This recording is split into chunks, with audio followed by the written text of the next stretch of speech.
ناظرین گرامی، رزق کی تنگی سے لوگ بے حد پریشان ہیں اور روز بروز کی بڑھتی ہوئی مہنگائی نے ہر شخص کی کمر کو توڑ دیا۔ رزق تو وہی ملنا ہے جو اللہ تعالیٰ نے ہمارے نصیب میں لکھ دیا ہے۔ بعض دفعہ رزق کی تنگی سے تنگ آ کر لوگ حرام کاموں میں مبتلا ہو جاتے ہیں اور جھوٹے دو نمبر ڈھونگی عاملوں کے پاس چکر لگا کر اپنا مال اور ایمان بھی خراب کر لیتے ہیں۔ ناظرین گرامی، میں آپ کو رزق کی تنگی کو دور کرنے کے لیے قرآن مجید کی وہ صورتیں بتانے جا رہا ہوں جو خود رسول پاک صلی اللہ علیہ وآلہ وسلم نے رزق کے لیے بتائی ہیں۔ اگر آپ نے ان صورتوں کو چند دن تک پڑھا تو بند رزق کے دروازے بھی کھل جائیں گے اور رزق کی بارش ہوگی۔ حضرت عبداللہ بن مسعود رضی اللہ تعالیٰ عنہ سے روایت ہے کہ رسول خدا صلی اللہ علیہ وآلہ وسلم نے فرمایا کہ جو شخص ہر رات کو سورہ واقعہ پڑھے گا اسے کبھی فاقہ نہیں آئے۔ راوی حدیث حضرت عبداللہ بن مسعود رضی اللہ تعالیٰ عنہ کے شاگرد کا بیان ہے کہ حضرت عبداللہ بن مسعود اپنی لڑکیوں کو حکم دے کر روزانہ رات کو سورہ واقعہ پڑھایا کرتے تھے۔ حضرت انس رضی اللہ تعالیٰ عنہ سے روایت ہے کہ رسول خدا صلی اللہ علیہ وآلہ وسلم نے ارشاد فرمایا کہ تم اپنی عورتوں کو سورہ واقعہ سکھاؤ کیونکہ وہ غنا یعنی مالداری لانے والی صورتوں میں سے ایک صورت ہے۔ حدیث میں آتا ہے کہ جو شخص ہر رات سورہ واقعہ پڑھ لیا کرے اسے کبھی فاقہ نہیں ہوگا۔ اور اس کے بعد والی حدیث میں فرمایا کہ سورہ واقعہ عورتوں کو سکھاؤ کیونکہ یہ مالداری لانے والی صورت ہے۔ اسی لیے عبداللہ بن مسعود رضی اللہ تعالیٰ عنہ اپنی لڑکیوں کے اہتمام کے ساتھ روزانہ سورہ واقعہ پڑھوایا کرتے تھے۔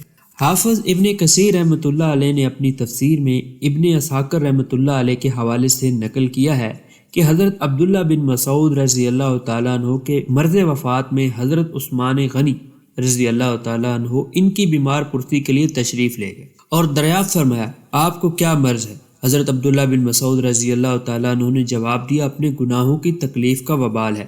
حضرت عثمان غنی نے فرمایا کہ آپ کی کیا خواہش ہے؟ حضرت عبداللہ بن مسعود رضی اللہ تعالیٰ عنہ نے جواب دیا کہ اپنے پروردگار کی رحمت چاہتا ہوں۔ حضرت عثمان نے پوچھا کہ آپ کے لیے کوئی طبیب بھیج دوں؟ حضرت عبداللہ نے جواب دیا طبیب ہی نے تو بیمار کیا ہے۔ حضرت عثمان غنی نے فرمایا تو پھر اخراجات کے لیے کچھ رقم بھجوا دیتا ہوں۔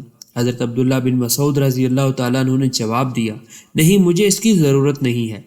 حضرت عثمان غنی رضی اللہ تعالیٰ عنہ نے فرمایا کہ یہ رقم آپ کے بعد آپ کی صاحبزادیوں کے بھی کام آ جائے گی۔ حضرت عبداللہ بن مسعود رضی اللہ تعالیٰ عنہ نے جواب دیا کہ کیا آپ کو میری بیٹیوں پر فقر و فاقہ کا اندیشہ ہے؟ میں نے تو انہیں ہر رات سورہ واقعہ کی تلاوت کی تاکید کر رکھی ہے کیونکہ میں نے آپ صلی اللہ علیہ وآلہ وسلم کو یہ فرماتے ہوئے سنا ہے کہ جو شخص ہر رات سورہ واقعہ پڑھے اسے کبھی بھی فاقہ کی مصیبت نہیں آئے گی۔ سورہ واقعہ کی تلاوت کرنے والے شخص گھر میں کبھی بھی غربت نہیں آ سکتی۔ آج ہی سے سورہ واقعہ کی تلاوت شروع کیجیے اور اپنے گھر سے غربت کو دور بھگائیے۔ ناظرین گرامی، اس کے علاوہ ایک اور روایت میں آتا ہے کہ جو کوئی بھوک کی حالت میں سورہ یاسین پڑھے گا تو اللہ کے فضل سے سیر ہو جائے گا، اور جو کوئی رستہ بھول جائے اور سورہ یاسین کو پڑھ لے تو اللہ کے فضل سے اسے رستہ مل جائے گا، اور جس کی کوئی چیز گم ہو گئی ہو وہ سورہ یاسین پڑھے تو اسے اس کی گم شدہ چیز مل جائے گی، اور جس شخص کو کھانا کم پڑ جانے کا ڈر ہو وہ سورہ یاسین پڑھے تو انشاءاللہ کھانے میں برکت ہوگی اور سب کو کافی ہو جائے گا، اور اگر کسی مرنے والے کے پاس سورہ یاسین پڑھی جائے تو موت میں آسانی ہو جائے گی، اور اگر مردے کے پاس پڑھی جائے جب کہ اس کو غسل دیا جا چکا ہو تو مردے کو بہت فائدہ ہوگا۔ ناظرین گرامی، جو شخص اپنے گھر میں داخل ہوتے وقت سورہ اخلاص یعنی کہ قل هو اللہ احد پڑھ لیا کرے گا تو یہ صورت اس کے گھر والوں کے اور اس کے پڑوسیوں کے فقر و فاقہ کو دور کر دے گی۔ ایک روایت میں آتا ہے کہ ایک روز ایک اعرابی رسول خدا صلی اللہ علیہ وآلہ وسلم کی خدمت میں حاضر ہوا اور اپنی غربت کا رونا رویا۔ رسول خدا صلی اللہ علیہ وآلہ وسلم نے فرمایا کہ ہر فرض کے بعد 10 بار انا انزلنا پڑھ لیا کرو اور جمعے کے دن ناخن کٹوا لیا کرو۔ اعرابی نے ایسا ہی کیا تو مالدار ہو۔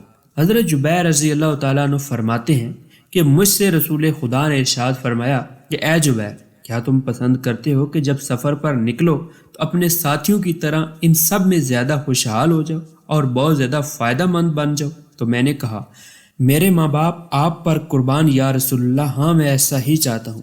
تو فرمایا یہ 5 صورتیں قل یا ایھا الکافرون، اذا جاء نصر اللہ والفتح، قل هو اللہ احد، قل اعوذ برب الفلق، قل اعوذ برب الناس، ہر صورت کو بسم اللہ الرحمن الرحیم سے شروع کر کے اور بسم اللہ الرحمن الرحیم پر ختم کرو تو تم سب سے زیادہ خوشحال ہو جاؤ۔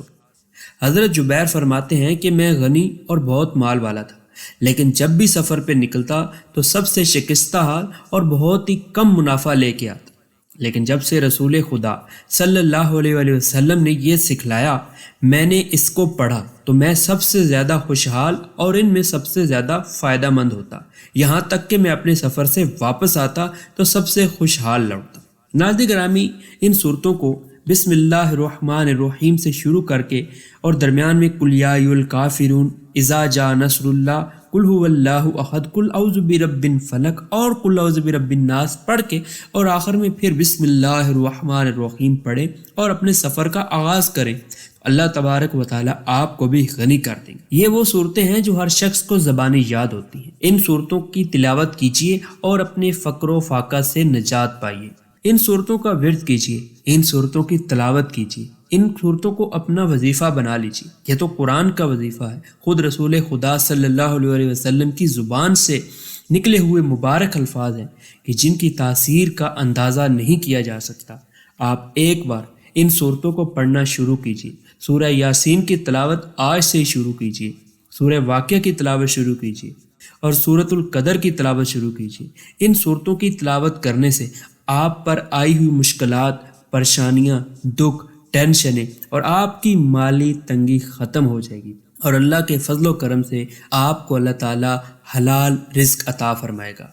تو اپنے دیگر دوستوں کے ساتھ بھی اس قیمتی ویڈیو کو ضرور شیئر کیجیے گا تاکہ اللہ تعالیٰ ان کی بھی تنگی رزق کو دور کرے۔ تو امید کرتا ہوں کہ ویڈیو آپ کو پسند آئے گی۔ ویڈیو پسند آنے کی صورت میں لائک کیجیے گا اور اپنے دیگر دوستوں کے ساتھ شیئر ضرور کیجیے گا۔ تو ملتے ہیں پھر کسی نئی ویڈیو میں، تب تک اپنا اور اپنے پیاروں کا ڈھیر سارا خیال رکھیے گا۔ اللہ نگہبان۔